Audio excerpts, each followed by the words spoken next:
Cyberpunk 2077 released in 2020 but finally ready this year. I've played the first version a lot, so what can I tell after 430 hours spent in game? The game developed by CD Projekt Red, this highly anticipated title promised to redefine the open world RPG genre. But does it live up to the hype or does it falter under its own ambition? So let's find out. Talking about the hype and expectations, Cyberpunk 2077 had the gaming world on the edge of its seats for years. It was marked as a revolutionary experience boasting a breathtaking open-world city, a complex narrative, and immersive role-playing. The hype was unprecedented, but did it set unrealistic expectations?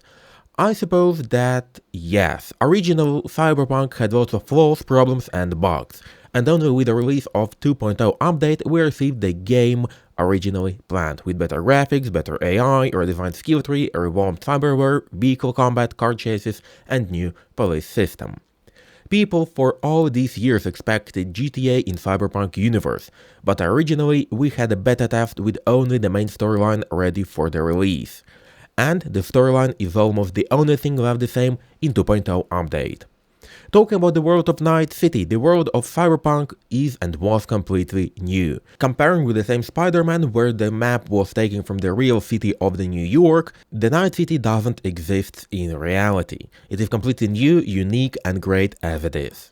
Of course, full potential can be revealed on the highest hardware, and for a long time Cyberpunk will remain benchmark to test different hardware. Night City is a metropolis teeming with life, diversity and cyber-enhanced characters. Neon-soaked streets are a marvel to explore and the attention to details is commendable. The city is big with lots of things to do and it takes around 100 hours to explore the city completely and 30 to 50 hours more for the DLC. Unfortunately, one of the main graphic settings which influence the amount of FPS is crowd density, so unless you have RTX 4090 or something similar, the city will not feel as crowded and as alive as it should. The city has lots of things to do, gigs to complete and different quick time events which came with the 2.0 update. And even though the city of Night City will not feel as alive as it should for the most of gamers, the city offers quite good immersion since there are lots of lore informations in each and every corner of the game, alongside with the different legendary and iconic clothes and weapons. The world of Night City is not sterile, it's full of negative things and low life, high tech can be noticed in every corner of the game as well. Talking about narrative and character development, same as in the previous project by CD Projekt Red The Witcher 3, narrative and storyline is nothing less but incredible. Despite the main storyline being pretty short, the side quests are more than interesting. Comparing to the same Ubisoft games with similar type of side quests like Bring, Kill, Help, Go Fuck Off, the quests in Cyberpunk are immersive and well thought through. The universe of Cyberpunk is completely new and original based on a board game, but still very interesting to explore. There are lots of side information on shards and a lack of memory cards with lots of tiny details that adds to the understanding of the universe. Being an RPG, we have character development both of the player and the character in-game. V as a protagonist meets difficult choices in-game and the plot of the game makes you rethink sometimes even your own existence. The plot feels real even despite V being ultimate killing machine. The endings are not standard happy end and they are more realistic and shows the reality of game high-tech, low life. DLC adds to it, but about DLC we'll talk a bit later. The player is the protagonist of the game, and since the whole game is being played from the first person. Talking about the voice in our head, Johnny Silverhand, played by Keanu Reeves, is one of the advantages of the game itself. We have a character who has its own opinion, who is independent with its own opinion on the things, and the further in the game we go, further we associate ourselves with this character. It all starts with hate of V to the rocker boy, but after some time our personalities merge, and in some aspects we tend to agree with Johnny. In other words, character development is present, and by the end of the game, both we and the player will not be the same as in the beginning. Talking about gameplay and mechanics, the gameplay of Cyberpunk 2077 promised innovation. A mix of gunplay, hacking and cyber enhancements should have been groundbreaking, but what we have different types of walkthrough, hacker, tank, cyberware master and so on. Same plot, different options. Of course, promised unique walkthrough was just a marketing tool to exceed expectations and increase hype to the game. At first I chose the easiest walkthrough, tank with firearms, But before the release of the DLC, I've completed the game once again, but with different skills, and the game has opened in completely different way. Hacker with the Blades is completely different from the standard tank gameplay. Walking through as a hacker is much more difficult at first, but when you get some skills, perks and hacks, it makes V more than a simple killing machine. Thinking how to approach the enemy base is nothing similar to the usual firearm gameplay. And let's not forget Sandevastan cyberware, which allows you to slow time for several seconds, allowing you to perform stunning kills. Also comparing to the same Ubisoft with lots of microtransactions, without which you will be pretty miserable with looting similar locations, CD Projekt Red included nothing like that. Modern days game without microtransactions and dumb farming, that's at least a decent way to make games.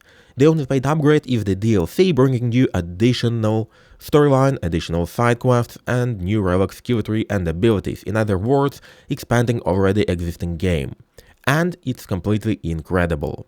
Same as in The Witcher 3, DLC brought us not only the new main storyline, but also completely new, well-done side quests, with walkthrough and well-thought plot, with its twists and expansion of the Cyberpunk world. The new skill tree has pretty similar logic as in The Witcher, where you cannot boost every single part of perks and you have to choose what to boost and what to leave as it is. According to your style of walkthrough, you can choose to boost whatever you'd like and rearrange perks after some time as well. And it makes sense since you cannot be the best in every aspect of your life, so you have to choose wisely, and it also adds to the immersion of the game. Cyberpunk doesn't feel like a typical RPG. CD Projekt Red has made sure that if you want, every walkthrough will be a little bit different if you'd like to explore the game even more. And now talking about DLCs. A year ago, Anime Cyberpunk Edgerunners was released, which has brought new breath to the game. And we showed the same Night City, the same type of perks, even the same familiar interfaces already existing in-game. Inventory from the anime was also added into the game, making it more immersive, since you have seen the same locations, same characters, and even the same weapons. Paid DLC on the other side expanded already existing universe. Both the plot and side quests are the same as before, immersive, and the transition from the main game to the DLC is as flawless as in The Witcher, another side quest which brings you to completely new understanding of the world. And of course, it has brought new endings to the game with logical consequences to the game itself. The ending, as told before, felt realistic without dumb happy ending, which adds to the immersion since we do not have happy endings IRL all the time. Phantom Liberty is the best DLC I've ever played, and even though it is only one for the game, it was made pretty properly. Similar emotions I felt when I played the Blood and Wine for The Witcher 3, but in terms of different emotions and emotions variety, DLC for the Cyberpunk is the best. Talking about Cyberpunk 2.0, 2.0 has made the game as it should be from the start. 3 years of work from the developers, and we've got, in my opinion, the game of the year. In time of remasters and remakes, Cyberpunk is completely new with as minimal loading screens as possible. Say hello to Starfield with typical Bethesda loading screens. Update 2.0 is the final version of the game, and the game is good. Talking about audio, there is no decent game with shitty audio. Everything starting from the songs on the radio and ending with the sound design adds to the feeling of the city. In-game news and updates during the walkthrough also made you feel what developers wanted you to feel. As an example, Phantom Liberty ending title for the DLC or I Really Want to Stay at Your House from the anime brings towards lots of emotions, and that soundtrack worth for listening over and over again. And let's not forget about the Samurai Band available on Spotify as well. In-game band also available IRL. And of course lots of songs are royalty free and free to use, same as in The Witcher 3. Pretty good for marketing, and also shows that CD Projekt Red cares of creating the atmosphere. Sound designers made sure we feel the city. We feel what developers wanted us to feel in every aspect of the game.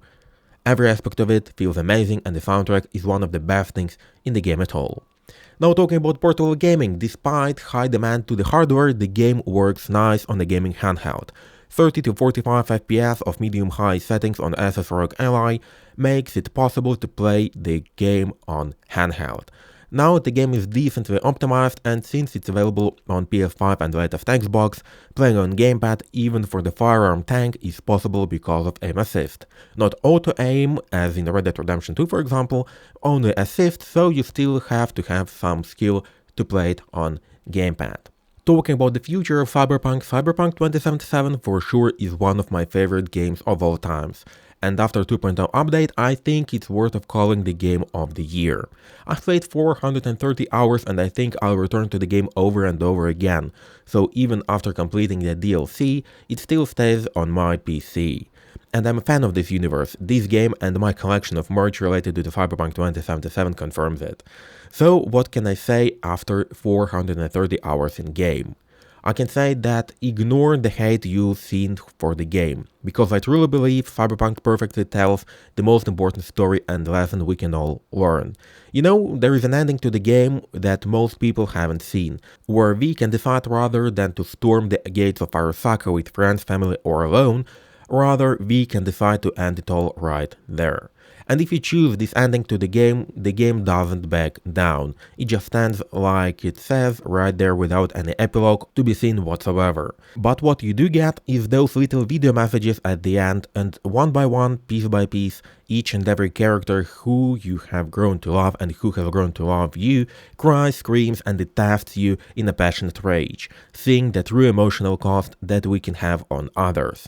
Seeing how important you are to everyone around you and realizing that none of those cool missions about making money and becoming famous ever fucking mattered in the end. Because in the end, all you have in every ending of Cyberpunk is the people you held closest. It was never about police chases or bumbling AI. It was never about the best graphics of all time or how alive the city actually felt. These are the things that are perfectly fine to be mad about. I just wish more people would realize just how much they're missing out on too. I've played games that are more fun, that have less bugs and whose world feel much more alive, but I've never played a game that affects me quite like this one. That's why Cyberpunk 2077 is and has always been an amazing game.